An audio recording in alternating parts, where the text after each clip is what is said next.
여러분 안녕하십니까? 라디오 오늘 반근영입니다.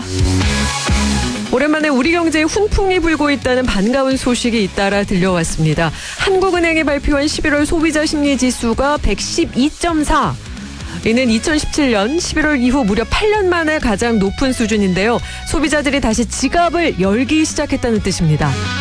여기에 국제통화기금 IMF도 힘을 실었습니다. 한국 경제가 내년에 뚜렷한 회복세를 보이며 잠재 성장률 수준인 1.8% 성장을 달성할 것으로 전망했습니다. 최근 타결된 한미 관세 협상과 확장적인 재정 정책이 긍정적인 신호를 준 것으로 풀이되는데요. 하지만 샴페인을 터뜨리기엔 이릅니다. IMF는 AI 거품론에 따른 반도체 수출 부진 위험과 그리고 특정 국가에 지나치게 집중된 수출 구조를 한국 경제의 리스크로 지목했습니다. 지표는 웃고 있지만 구조적 과제가 무겁게 남아있는데요. 지혜롭게 잘 대처해 가야겠습니다. 안동문화방송 라디오 오늘 광고 듣고 시작합니다. 안전화가 이렇게 편해도 돼요? 나도 모르게 집에까지 신고 간다니까요. 우린 발이 건강해야 하니까 안전화 아무거나 못 신어요. 내가 안전해야 가족이 안심하지. 그래서 난 꼭 워킷만 신어. 워킷 안전화를 고집하는 확실한 이유가 있다. 생각의 차이가 만드는 가치 워킷. 워킷 안전화. 내게 기대 저축은행 당신 곁에 저축은행 기대하던 미래와 만나요. 당신의 기대, 당신의 미래. 저축은행에 기대세요. 내게 기대 당신의 저축은행. 아들 또 음악 크게 듣네. 차에서 다들 이렇게 들어요. 그럼 경고음도 못 듣고 위험해. 네네, 알았어요. 당신을 아끼는 잔소리처럼 당신을 지키는 현대 SUV 2016 투싼은 모든 트림에 꼭 필요한 지능형 안전사양이 기본. 미래 에셋 미래 에셋 투자는 미래 에셋 글로벌 자산배분 디지털 현금 투자는 더 미래 에셋 증권. 원금 손실 유의, 투자 전 상품 설명서 및 약관 필독. 11월 25일 화요일 라디오 오늘입니다. 일부 새로운 시각으로 지역의 문제를 함께 생각해봅니다. 허승규의 청년생각, 안동 청년공감네트워크 허승규 대표와 함께합니다. 2부 이슈 오늘에서는 시민단체 직장갑질 119에서 광역 지자체의 조례를 분석한 결과 발표했는데요. 잠시 후 직장갑질 119의 스태프인 노무법인 우린 문가람 부대표 연결해 함께 이야기 나누겠습니다. 이어서 최혜원 시사평론가와 함께합니다. 한 주간의 시사 이슈 알아보는 시간 최혜원의 시사 따라잡기 준비되어 있습니다. 라디오 오늘 유튜브로도 다시 들을 수 있습니다. 많은 애청 바랍니다.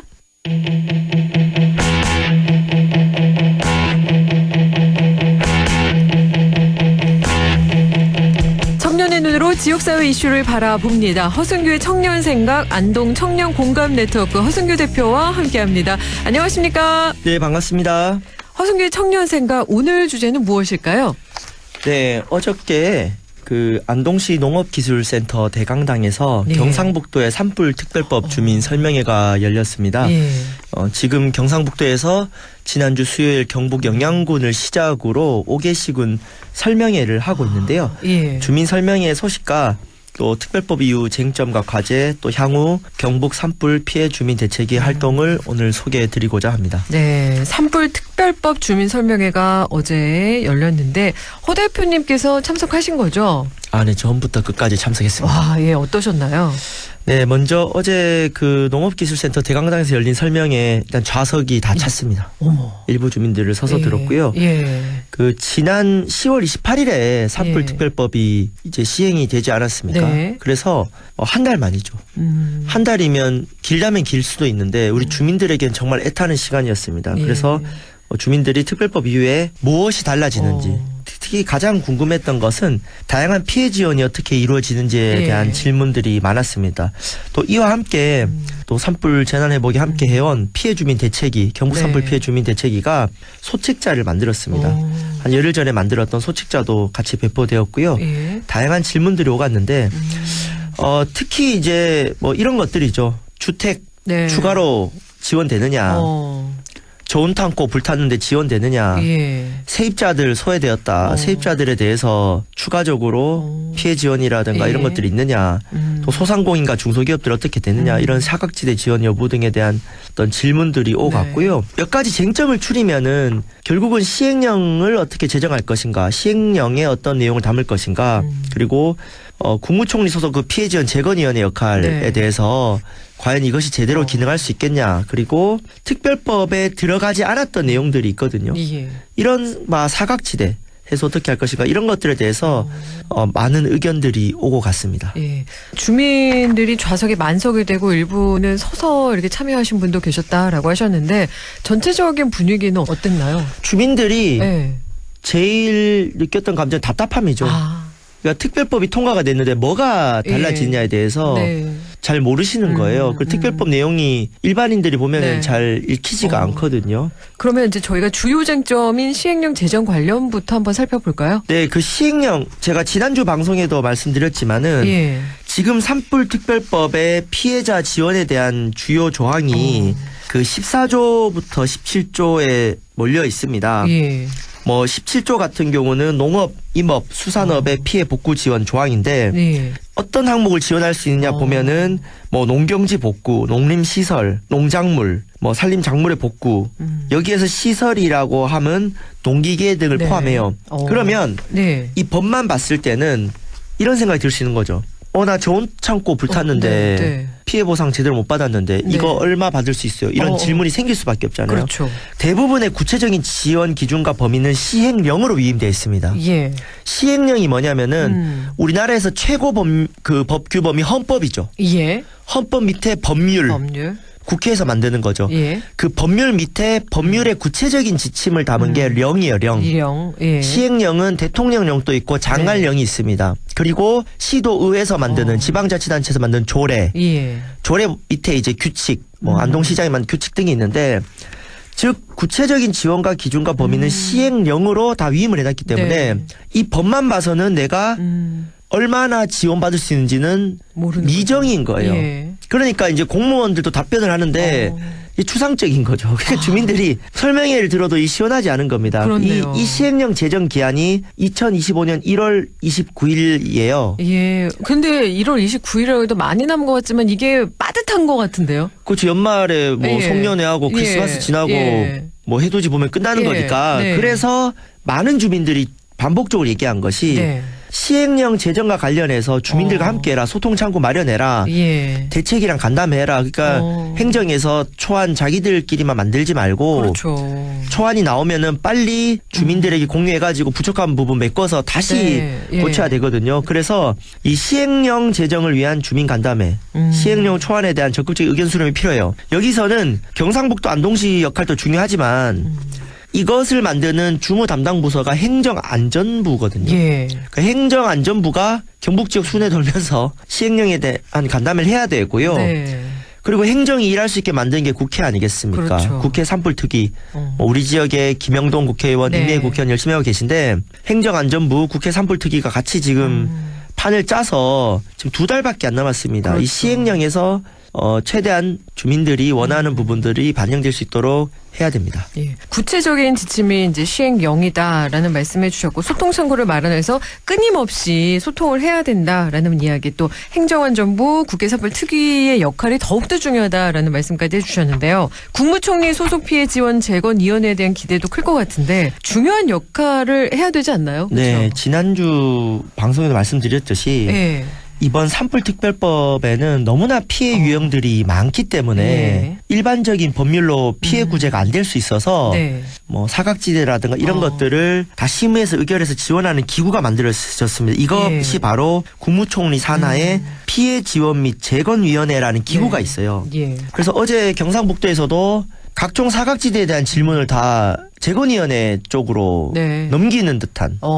그래서 제가 손을 들고 좀 문제 제기를 한 게 뭐냐면 예. 이 재건위원회가 이 도깨비 방망이가 아닙니다. 그러니까 무슨 말이냐면은 역할이 중요한데요. 일단 이 재건위원회 구성을 살펴볼 필요가 있어요. 15명까지가 위원인데 예. 7명이 당연직 공무원이에요. 그러니까 고위공무원이 절반이고요. 그리고 피해자 단체 추천 몫이 1명 정도로 되어 있습니다. 나머지는 뭐 단체장이 추천하는 사람, 예. 뭐 변호사, 뭐 보건의료복지 분야, 농업, 임업, 수산 분야 전문가들을 위촉할 수 있게 했어요. 그러니까 예. 위촉직이 8명인데 그런데 이렇게 경북 지역의 피해 주민 단체가 추천한 사람이 1명은 너무 적지 않냐. 그렇죠. 아무래도 공무원분들은 열심히 하시겠지만은 피해 주민들의 목소리보다는 네. 어떤 관료로서의 목소리를 예. 낼 수가 있지 않습니까? 그래서 1명은 너무 적다. 뭐 14대 1로 싸우라는 거냐. 그렇기 예. 때문에 여기에서 일단은 피해자 단체 추천을 확대를 하는 요구가 있습니다. 예. 변호사를 임명하더라도 피해자 단체와 소통할 수 있는 변호사가 들어가는 것하고 그렇죠. 생뚱맞은 사람이 추천받는 건 다르잖아요. 그러니까 네. 우리가 일을 잘한다고 해서 예. 그 문제에 공감을 잘하는 건 다른 거거든요. 그럼요. 그래서 그리고요. 어쨌든 이 재건위원회가 만들어지면은 너무나 억울한 사례들이 많이 올라가기 때문에 아마 네. 뭐 수십 건, 수백 건, 수천 건의 사례가 다 올라갑니다. 예. 재건위에서 다 소화하기가 좀 버거울 수가 있거든요. 예. 그래서 그 산불 피해 지원에 대한 뭐 14조부터 17조라든가 다른 피해 지원 조항의 시행령이 제대로 되면은 그 법률 조항의 시행령에서 최대한 지원을 충분히 담아야 재건위원회가 감당해야 될 부담이 줄어들지 않겠습니까? 그렇네요. 어느 한쪽으로 이게 기울어지면 안 되겠네요. 그러니까 재건위원회가 심의결을 하더라도 그 예. 사전적으로 관련 법률의 시행령에서 최대한 네. 피해 지원이 담보될 수 있는 것들을 해놓고 하면은 이제 재건위원회에서도 어떤 심의 의결을 할 때 그렇죠. 야, 이 사례에서는 지원을 어느 정도 해줘야 되지? 기준 같은 것들을 네. 다 재건위에서 만들면은 네. 버겁지 않습니까? 그래서 그렇죠.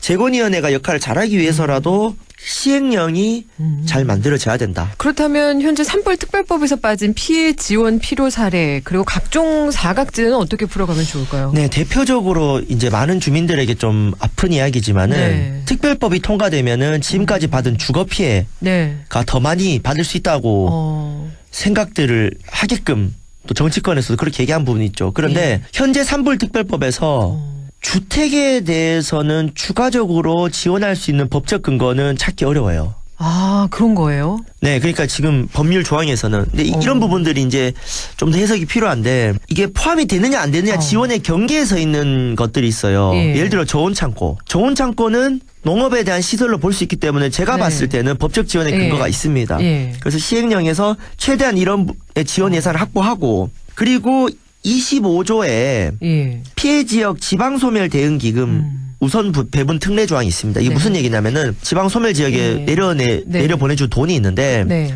이번에 이 특별법에 보면은 산불 피해 지역에 조금 더 내려 보낼 수 있어요. 네. 그런데 여기에 피해 지역 지방 소멸 대응 기금에 대해서 그 돈을 쓰는 부분 사용 범위 등에 관하여서는 대통령령으로 정한다 되어 있는데 네.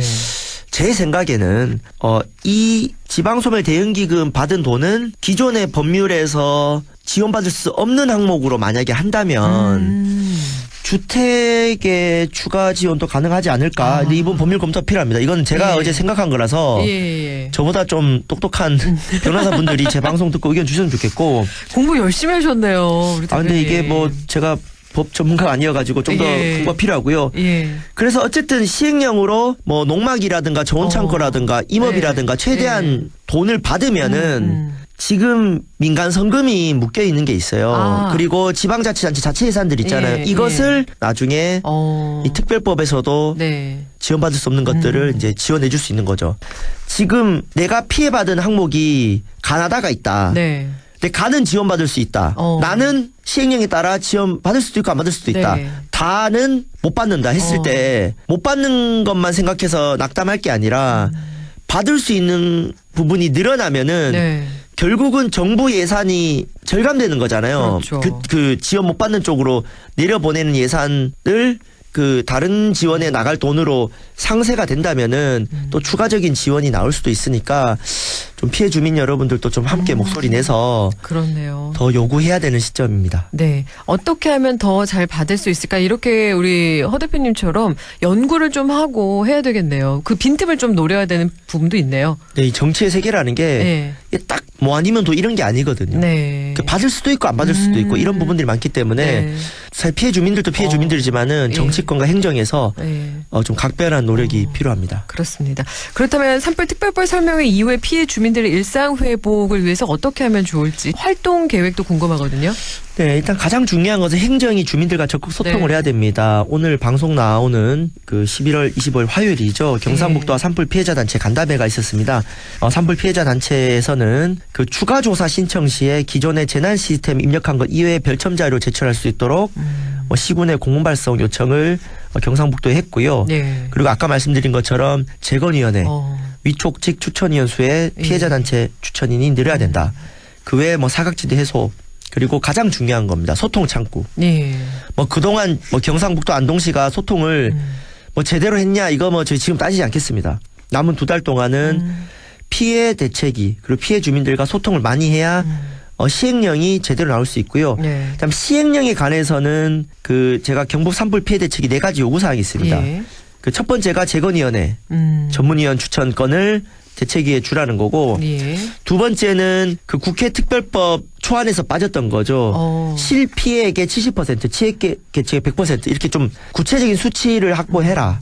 피해 주민 보상 관련해서. 네. 그리고 3번째가 사각지대 지원과 관련해서 대안을 제시해라. 사각지대 이거 지원됩니까 했을 때 잘 모르겠다가 아니라 예. 아까 제가 예를 드렸잖아요. 그러니까요. 안 되면 지방소멸 대응기금 예. 배분 특례에 대한 범위를 넓히게 한다든가 이거를 좀 요구한다든가 사각지대에 대한 대안을 제시를 하면서 해야 돼요. 예. 모른다 이럴 게 아니라. 그리고 마지막으로 내년도 정부 예산에서 난개발보다 실질적인 피해 지원 예산을 확보하라. 이게 되게 중요합니다. 실제로는 돈이 얼마나 확보되냐가 중요하기 때문에 그렇죠. 일단 이 부분을 일단은 대책위에서 요구한 상황입니다. 네. 구체적인 수치가 확보되어야 한다. 사각지대 대안을 제시하라. 실질적인 피해 지원 예산은 확보해야 된다. 이런 말씀 또 해주셨는데요. 마지막으로 또 해주고 싶으신 이야기가 있을까요? 네. 또 추가적으로 예. 지금 우리 지역 경상북도 지역에 예. 피해 지역에 5개 시군의회가 있고요. 경북도의회가 있지 않습니까? 예. 지방의회에서 뭘 해야 되냐면요.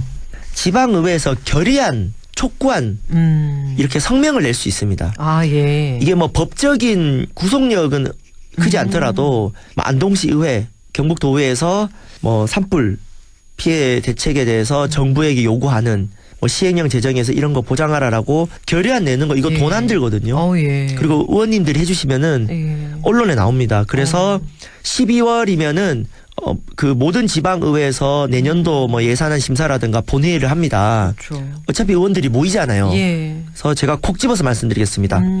안동시 의회, 의성군 의회, 영양군 의회, 청송군 의회, 영덕군 의회 의장님께서는 피해 지역 시군의회 산불 피해 요청하는 거, 촉구하는 결의안을 추진해 주시고 경북도 의원님들도 좀 해서 중앙정부에 우리 피해 주민들의 목소리를 요구하는 결의안을 추진해 주시고요. 또 이와 함께 주민들도 이렇게 직접 행동을 해야 됩니다. 안동시 산불 피해 주민 대책위에서는 12월 8일 오후 2시 안동시청에서 앞에서 이제 집회를 합니다. 네. 이런 주민들의 요구사항을 담은 집회를 하는데 사실 이제 앞으로는 경상북도나 행정안전부 대통령실로 갈 수도 있는 것이죠. 근데 이거는 앞으로 상황에 따라 하는 것이고 그래서 일단은 상징적인 안동시청 앞에서 집회를 하는데 또 많은 주민들이 모이면은 또 관련한 문제에 대해서 더 많은 공감대를 나눌 수도 있고 또 사회적인 요구를 높일 수 있기 때문에 12월 8일 월요일 오후 2시에는 산불 피해 주민들 아니더라도 우리 지역에 많은 시민들이 와야 되고요. 그리고 이렇게 많이 모이면 행정에도 좋습니다. 그러니까 제가 우리가 예. 약속 대련이라고 하잖아요. 예. 많은 시민들이 지금 경상북도나 안동시 앞에 요구를 많이 하면은 행정에서는 중앙정부에 요구할 수 있는 명분도 생기지 그렇죠. 않겠습니까? 예. 그래서 안동시에서도 안동시청 앞에 모이는 시민들 따뜻하게 맞이해 주시고 행정하고 지방자치단체와 주민들이 함께 힘을 모아서 중앙정부 정치권에만 요구해야 되고요. 특히 우리 지역구 국회의원님들 지역의 거대 정당들도 분발해 주시면 좋겠습니다. 네. 배가 12월 8일 오후 2시 안동시청에서 있다는 이야기까지 전해주셨습니다. 오늘 말씀 고맙습니다. 네, 감사합니다. 지금까지 허순규 청년생각 안동 청년공감네트워크 허순규 대표와 함께 이야기 나눴습니다. 라디오 오늘 1부 여기까지고요. 잠시 후 2부에서 뵙겠습니다.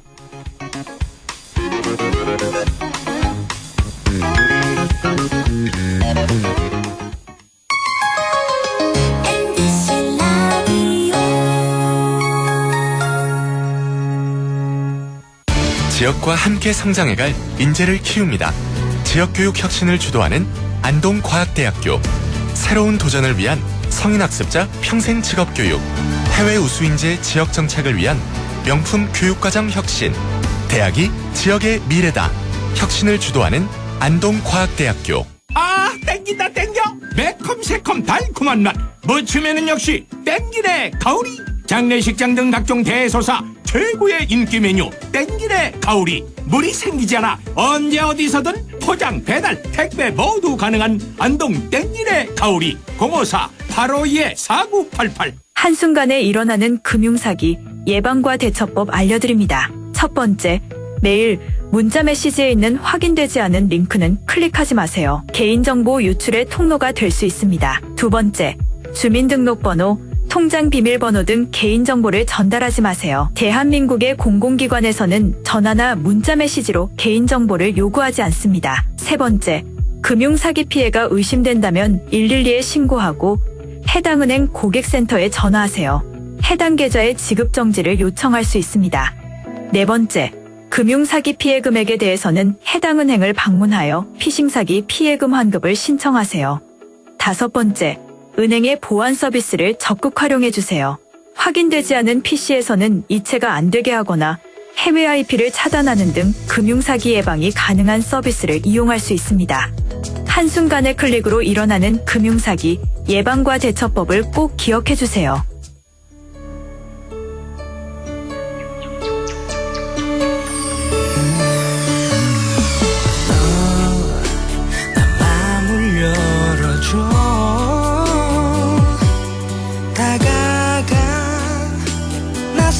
속삭이도록 언제나 내 생각으로 행복해야 해요. MBC 라디오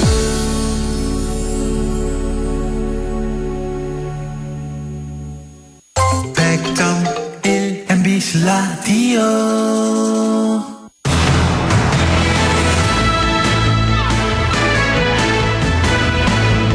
라디오의 2부 순서 이슈 오늘입니다. 우리 지역에서도 직장 갑질로 인해 괴로움을 겪고 있는 분 있으실 텐데요.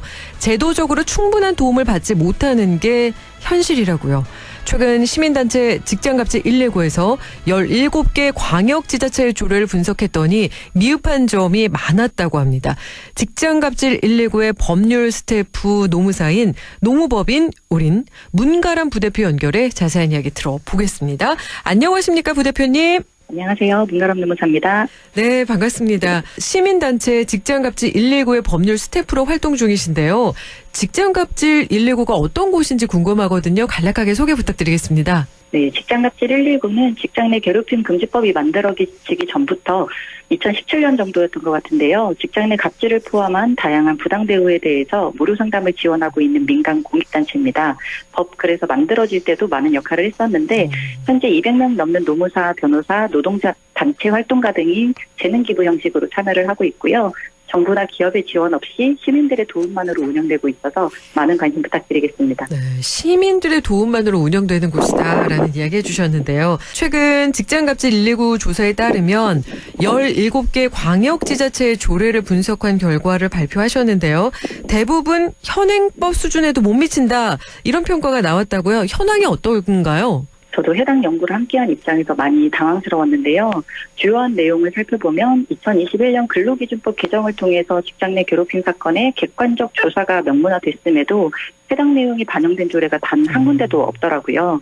심지어 전남, 전북의 경우엔 조사랑 관련된 내용 자체가 아예 빠져 있고 광주, 대구, 전남, 충남은 필요한 경우에만 조사를 하도록 정하고 있어서 사실상 자의적인 판단으로 조사를 누락할 수도 있다. 이런 위험이 존재합니다. 그리고 강원과 대구는 다른 기관이 관련 조사를 하면 기관의 조사를 중단한다 이렇게 정하고 있는데 이는 오히려 기관 내 처리 절차가 실효적일 수 있는데 그러한 절차를 가로막는 결과를 초래할 수 있어서 상당히 우려스럽습니다. 아, 그렇네요.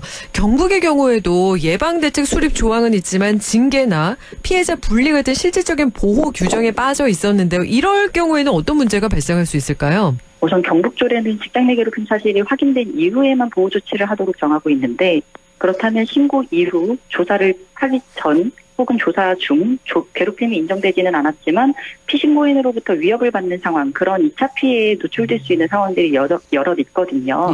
그런 상황에서 전혀 보호 조치가 이루어지지 못하고 있고 행위자에 대해서 피해자의 의견을 수렴해서 조치를 하라는 내용은커녕 어떤 조치를 하라는 의무조항 자체가 없기 때문에 괴롭힘이 인정된 후에라도 실질적인 조치가 이루어질까 하는 염려가 듭니다.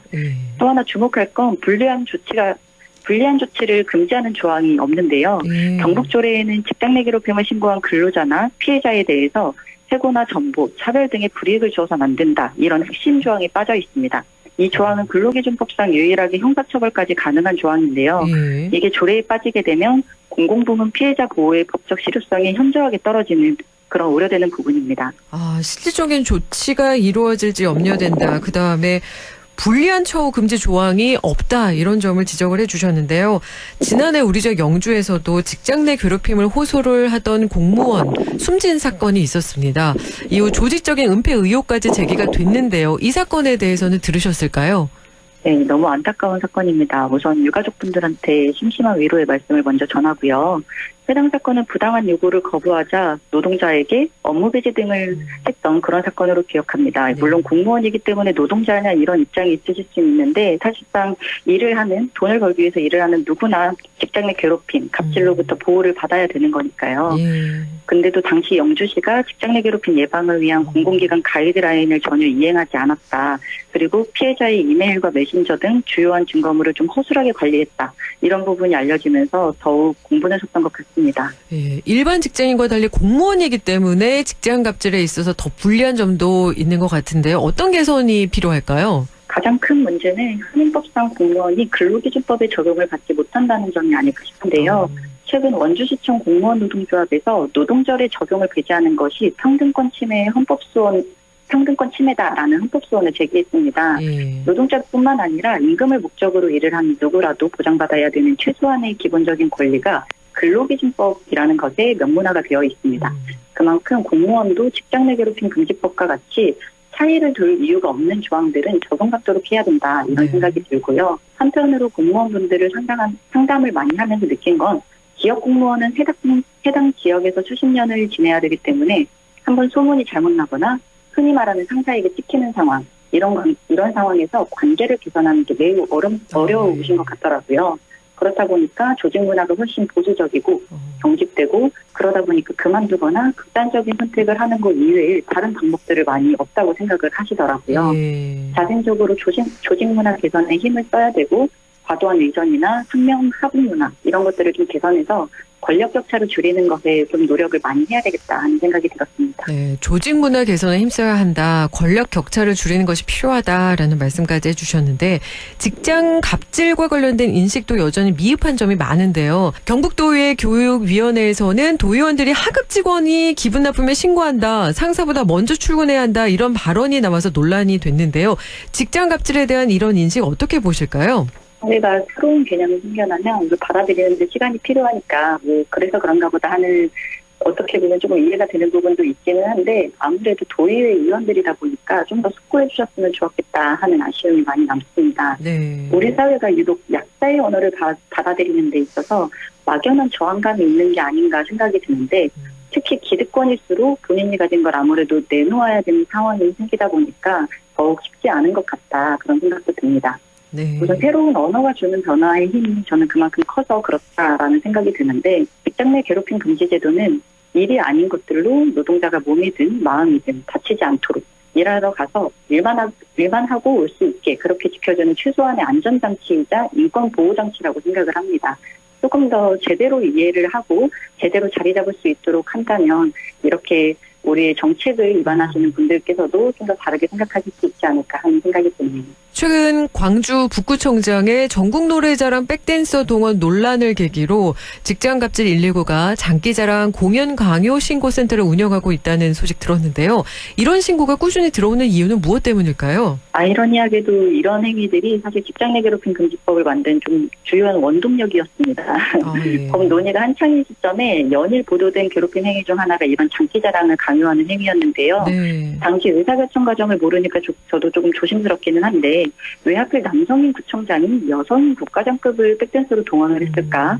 조직에 도움이 된다는 명분하에서 우리 공무원분들이 얼마의 범위를 업무의 범위로 이해해도 될까? 이런 유효한 물음을 던진 사건이라고 좀 생각이 들고요. 네. 여전히 이렇게 유흥의 범주에선 주로 여성을, 특히 젊은 직원을 막 이렇게 떠올리는 현실이 그대로 반영된 것이 아닌가 하는 생각이 들더라고요. 네. 그래서 우리가 흔히 재미를 위해서 이렇게 연출하는 장면 속에서도 직장 내의 위계 문화, 권력 관계가 고스란히 반영되고 있다. 이렇게 보입니다. 그렇다면 직장 갑질로 어려움을 겪는 분이 있다면 어떻게 하면 도움을 받을 수 있을까요?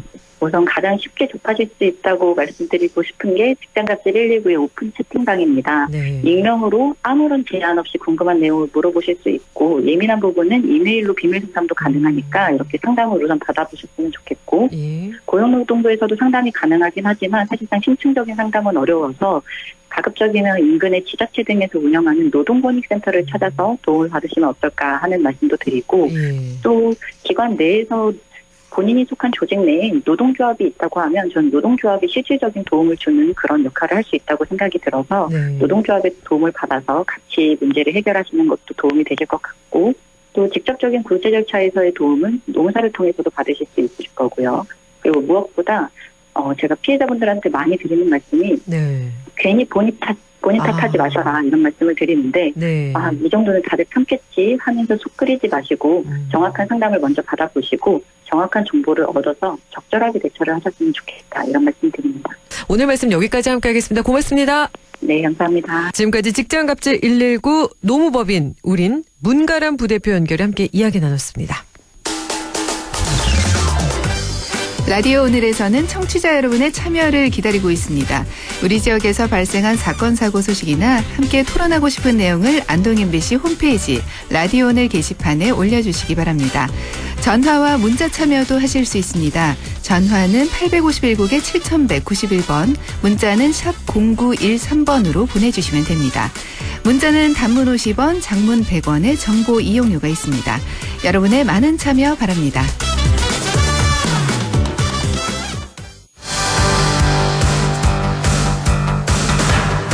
시사 이슈를 함께 이야기해봅니다. 다카이치 사나이 일본 총리의 발언이 일파만파 확산하면서 중국의 반발도 커지고 있습니다. 최요한의 시사 따라잡기 오늘 다카이치 총리의 발언 배경과 영향에 대해 최요한 시사평론가 연결해 자세히 알아보겠습니다. 안녕하세요, 평론가님. 예, 반갑습니다. 최요한입니다. 우선 도대체 다카이치 사나이 일본 신임 총리가 어떤 이야기를 했기에 이렇게 난리가 난 건가요? 여기부터 짚어볼까요? 예, 이 사태의 발단은요, 지난 7일입니다. 날짜도 기억하세요. 7일 일본 의회에서 한 야당 의원이 다카이치 총리에게 질문을 했어요. 어떤 상황이 일본의 존립 위기 사태로 간주되냐. 이렇게 질문을 했더니 다카이치 총리가 전함이 동원되고 무력 사용이 있다면 어떻게 해서든 이건 존립 위기 사태로 볼 수 있다라고 답을 했습니다. 여기서 중요한 건 존립 위기 사태란 단어예요. 존립 위기 사태는 2015년 일본 안보법 개정 시 도입된 법정 용어인데 동맹국에 대한 무력 공격이 일본의 존립을 위협하는 경우라고 규정되어 있습니다. 그래서 존립 위기 사태라는 것은 사실상 중국이 대만을 공격할 때 일본이 자위대로 개입을 한다. 이걸 시사하는 것이거든요. 다카이치 총리의 이 발언에 중국 정부는 분노하고 중국 외교부는 흑히 부적절하다라고 비난했는데 여기 이제 기름을 끼얹은 것은 아까 다카이치 발언 7일날 했다 그랬지 않습니까? 그 다음날 8일날 오사카 중국 총영사 최죄인이라는 사람이 자신의 SNS에 제 멋대로 들이밀고 있는 그 더러운 목을 한순간 주저함도 없이 베어버릴 수밖에 없다. 엄청나게 센 발언을 한 거예요. 예. 다카이치 목을 치겠다, 참수하겠다 이 이야기지 않습니까? 이렇게 되니까 일본에서는 기하라 미노루 그 관방장관이 10일 날 sve진 영사의 발언은 불분명하지만 이거 굉장히 부적절하다. 뭐 이렇게 얘기하고 그러면서 중국 측에 항의를 제기했거든요. 그러니까 중국 역시 여기에 대해서 또 다카이치 총리 발언에 대해서 항의하고 게다가 다카이치 총리 11일 날 자신의 발언을 철회하지 않겠다. 네. 일본 종래 견해에 따른 것이다. 다만 특정한 경우에 대한 발언에는 신중히 하겠다라고 얘기했지만 한 7일부터 11일까지 완전히 계속 주고받으면서 난리가 났습니다. 그렇네요. 존립 위기 사태 이 단어로 자위대 대만 방어 이야기까지 나오다 보니까 이렇게 갈등이 커진 거네요. 그렇죠. 대만 유사시 자위대를 출동할 수 있다라는 이야기는 중국이 가장 예민하게 생각하는 문제를 정면으로 치받은 거죠. 예. 그리고 또 이거를 수습하기 위해서 수습은 해야 되니까 일본 외무성 당국자가 중국을 찾아갔습니다. 가나이 마사키 일본 외무성 대양주 국장이 류준승 중국 이제 아시아 국장을 만났는데 이게 뭐 평행선이죠. 말이 안 통하는 거예요. 그러니까 마오니 중국 외교부 대변인이 다카이치 총리의 발언 철회를 엄중히 요구했다라고 하고 중국 측은 거죠. 그러니까 총리가 잘못했으니까 발언 철회하고 중단하고 실수를 바로잡기 위한 구체적 조치를 해라. 하지만 일본 측 가나이 국장은 다카이치 총리의 국회의 답변인데 일본의 기존 입장 변경하지 않는다. 뭐 서로 계속 평행선만 달리고 있는 거죠. 그런데 이거 마치고 나오는 보도가 있었는데요. 영상이 있었는데 중국의 류준승 국장은 딱 뒷짐지거나 주머니에 손을 넣은 채 굳은 표정으로 일본의 가나이 국장을 내려다보는 모습이 포착이 됐습니다. 이게 마치 그 선생님께 혼나는 제자의 모습, 학생의 모습 맞아요. 이런 모습이에요. 가나이 국장은 고개를 숙이고 두 손을 모은 채 발언을 듣는 그 모습. 그러니까 사람이 이제 그 움직이다 보면 어제 그 장면만 딱 잘라서 보면은 뭐 그렇게 보일 수가 있거든요. 일본에서는 이거 굴욕 외교라고 해서 난리가 났습니다. 이게 진짜 계속 갈등의 연속이라고 할 수 있는 거죠. 그래서 결국 중국이 일본 영화의 중국 내 상영을 금지하는 사실상의 한일령을 발령을 했어요. 그렇습니다. 한한령은 이제 한국에 대한 거고 2016년 우리 사드 관련돼 가지고 한한령 아직도 발령이 돼 있는 상태고 이번에는 중국에서는 이제 만화 애니메이션 유명하니까 등등의 영화 상영이 중단될 것이다. 이렇게 이거는 뭐 중국 관객들의 정서를 평가해서 내린 신중한 결정이다. 이야기를 합니다. 뿐만 아니라 지난 19일부터 오늘이죠. 25일까지 8일 동안 매일 오전 8시부터 오후 6시까지 중국의 해사국, 우리로서는 해군이 이 서해 남부 해역에서 실탄 사격 훈련을 했습니다. 이게 일본 섬으로부터 한 870km, 본토인 규수까지는 한 1000km 정도 떨어져 있는 데다가 이거 명백하게 실탄 사격 훈련이 대일 무력 시위거든요. 게다가 이제 지금 일본 여행과 유학도 자제해라. 뭐 이런 얘기가 나오고 사실 팬데믹 코로나 기간에도 계속 이렇게 온라인으로 전화해서 열렸던 그 도쿄와 베이징 포럼이라는 게 있는데 이것도 완전히 중단이 됐어요. 이렇게 되면 일본이 많이 손해보는 거 아닌가요? 손해보는 거죠. 뒤에 얼마나 손해보는지 또 말씀드릴게요. 이게 중국에서 조기 사람들 중에 일본 여행 가고 싶은 사람이 국유 여행사, 중국의 대형 여행사에다가 뭐 도쿄나 일본 뭐 이렇게 해서 키워드 검색해도 안 나옵니다. 아예 끝내버린 거예요. 지자체 간의 교류도 굉장히 많았는데 완전히 그 회의가 연기되고 뭐 심지어는 아까 그 이야기했던 그 스웨덴 총영사 일본 히로시마에서 열릴 행사에 이거 완전히 행사가 취소되고 그러니까 지금 일본 총리 다카이치 총리 발언 한마디가 일파만파 엄청나게 커져버린 상황입니다. 그러니까요. 그러니까 다카이치 총리 발언을 이제 중국에서는 철회를 요구했지만 일본은 거부하고 있고 그렇다 보니까 이렇게 경제 문제로까지 이어지는데요. 중국이 일본산 수산물 수입을 중지한다는 통보도 했다고요? 예, 이게 이제 지난번에 2023년에 후쿠시마 오염수 방류를 이유로 아예 이제 그 일본산 수산물 수입을 금지했다가 제기한 지 불과 보름 만에 다시 금지되는 거예요. 일본 정부가 사활을 걸고 2년 3개월 만에 가까스로 재개시켰거든요. 예. 특히 가리비를 딱 중단시켰습니다. 왜냐하면은 중국의 수출길이 막히기 전에 2022년 일본 수산물의 한 해 수출 규모가 한 3조 6, 우리 돈으로 한 3조 6천억 원이었거든요. 네네. 그 중에 중국이 차지한 비중은 한 20% 정도 됐어요. 근데 일본이 중국 수산물의 상징처럼 여기는 게 가리비예요. 아, 가리비를 그렇게 좋아해요? 예. 중국 수출액만 뭐 4,560억 원, 우리 돈으로. 규모가 컸죠. 근데 중일 갈등이 이렇게 확산되니까 중국이 의도적으로 첫 타깃으로 가리비를 딱 겨냥해서 딱 막아버린 겁니다. 그리고 한 가지 더. 농어촌 지지 기반이 강한 집권 자민당 입장에서는 중국이 가리비를 딱 막아버리니까 거기 그 농어촌 출신 의원들은 이로 인해서 정치적 내상까지 우려해야 되는 상황이다. 아니 또 여기에다가 대만 총통이죠. 라이칭더 대만 총통이 일본산 해산물로 만든 초밥을 먹는 사진을 또 본인의 SNS에 올렸어요. 그러니까 여기서 또 이제 대만의 라이칭더 총통이 등장합니다. 라이칭더 총통은 친미 반중 성향이고요. 자신의 SNS에 지난 20일 날 오늘 점심은 초밥과 미소국이다. 일본식 된장국이다. 라고 하면서 가고시마산 방어와 홋카이도산 가리비라고 해시태그를 답니다. 또 이걸 또 일본어로 또 이제 그 번역해서 적었어요. 일본 편 든다 이런 거죠. 그러면서 이제 일본에 대한 중국의 하이브리드 공격이 인도 태평양 지역의 평화 안정에 심각하게 충격을 주고 있다. 라면서 지역의 평화와 안정에 문제를 일으키는 자, 뭡니까? 중국을 의미하는 거예요. 트러블 메이커가 돼서는 안 되고 규칙에 기반한 국제 질서에 제대로 돌아야 한다. 막 중국을 맹비난했습니다. 네. 이렇게 또 살펴보면 지금 이렇게 최근 격화된 중일 양국 간의 갈등이 2010년 일본과의 센카쿠 열도 영유권 분쟁이라던가 2017년 아까 말씀해 주셨지만 우리 한국과의 사드 갈등 때와 좀 유사한 양상을 보이고 있는데요. 어떤가요? 떡 닮았어요. 예. 한일령, 한한령 똑같습니다. 이게 여행 금지로 시작한 그 제재가 히토류 수출 중단 등 경제 분야를 확대될 경우 이거 장기화될 가능성이 있다고 영국의 그 경제분석 업체 캐피탈 이코노믹스가 발표했는데요.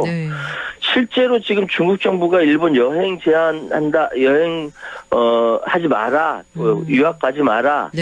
이게 이제 자제 공고 형식이지만 사실상 막는 거거든요.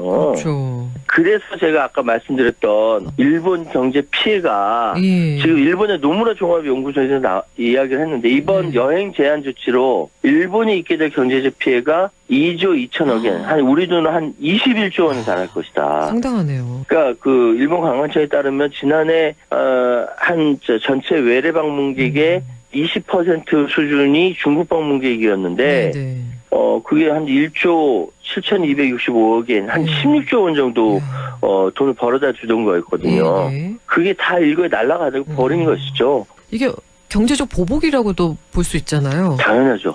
경제적 보복이라고 할 수 있는 것이죠. 그렇죠. 그래도 이쯤 되면 또 다카이치 총리가 좀 어떻게 그래도 출구 전략을 좀 구상해 봄직한데 전혀 물러설 기색이 보이지 않는 거죠. 제가 아까 말씀드렸던 이 질문을 했던 야당 의원이요. 그 야당 의원이 누구냐면은 일본의 제일 야당 입헌민주당의 간사장 오카다 가시야 의원입니다. 이 발언이 이렇게 일파만파 커지니까 그러니까 입헌민주당 당내 협의를 거쳐서 10일 날 다시 질문을 합니다. 질문자를 바꿔서 7일 날 답변했던 거 취소할 생각 없냐.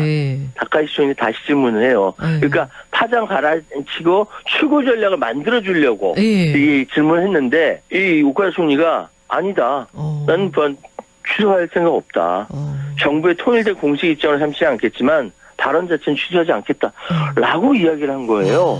그 시진핑 중국 국가주석은 대만 문제는 핵심 이익 중에 핵심이라고 나중에 이제 통합을 위해서 무력 사용 포기 약속 절대 하지 않을 것이라고 공식 입장을 여러 차례 표명을 했음에도 불구하고 지금 상황은 일본이 옆에서 계속 부채질을 하고 있는 겁니다. 이게 강대강 충돌이고 이번 사태 쉽게 수습되지 않을 것 같아요.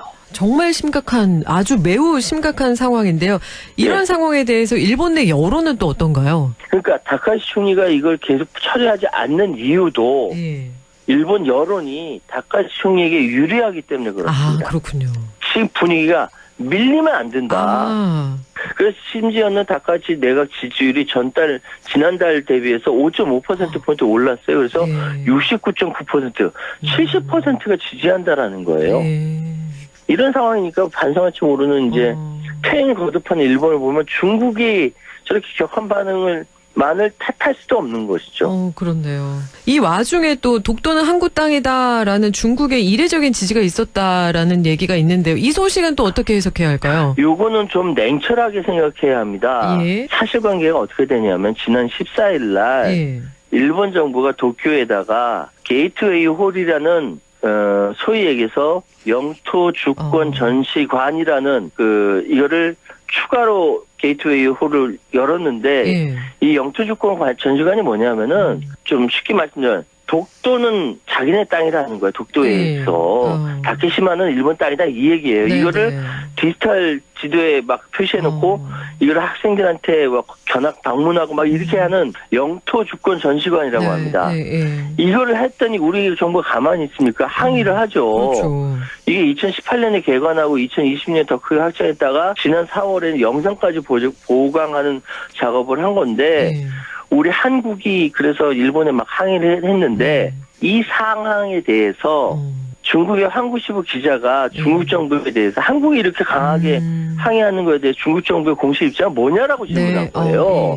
그랬더니 중국의 마오닝 대변인이 최근에 일본의 여러 악성 언행이 주변국의 경계와 불만, 항의를 불러일으켰다라고 하면서 일본은 뭐 침략의 역사를 깊이 반성해라 뭐 이런 식의 답변을 했어요. 거기에 입장을 같이 한다라는 건데 여기서 중국은 단 한 번도 독도란 지명을 언급하지 않았습니다. 이게 독도는 한국 땅이라고 얘기한 적이 없어요. 그럼에도 불구하고 한국의 일부 언론이 독도 문제를 한국 편을 들었다라고 얘기를 하는 거예요. 이거 흥분하면 안 됩니다. 우리가 좋아할 게 아니에요. 왜냐하면은 중국이 이렇게 나오면은 독도는 분쟁 지역이라는 프레임에 갇히게 되는 거예요. 독도는 역사적, 지리적, 국제법적 명백하게 우리가 실효적으로 지배하는 곳이지 않습니까? 분쟁 지역 아니에요. 분쟁 지역이라고 한다면은 이게 국제사법재판소 회부 대상이 되는 겁니다. 근데 일본은 독도는 분쟁 지역이고 양측 주장이 대립한다는 인식을 국제사회에 퍼뜨리려고 하고 있는 거거든요.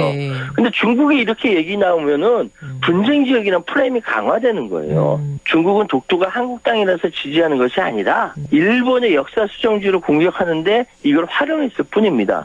그래서 우린 좀 더 냉철하게 봐야 되고 나중에 중국이 봐라 이거 우리 중국 덕분에 또는 중국의 역할로 인해서 독도가 당신 한국 땅이라는 게 증명되지 않는 이렇게 막 괜히 뻐기고 중국이 이제 막 이렇게 이야기하게 되면 우린 비치게 되는 거거든요. 오해 생기게 되고. 그렇기 때문에 적어도 독도 문제에 대해서는 우린 냉철하게 실효적으로 지배하고 있는 우리 독도에 대해서 흥분하지 말고 냉철하게 대해야 된다. 이 말씀 꼭 드리고 싶네요. 네, 두 나라 관계에서 저희가 새우등 터지지 않게 조심해야 되겠다라는 생각도 드네요. 네, 오늘 말씀 여기까지 함께 하겠습니다. 고맙습니다. 예, 감사합니다.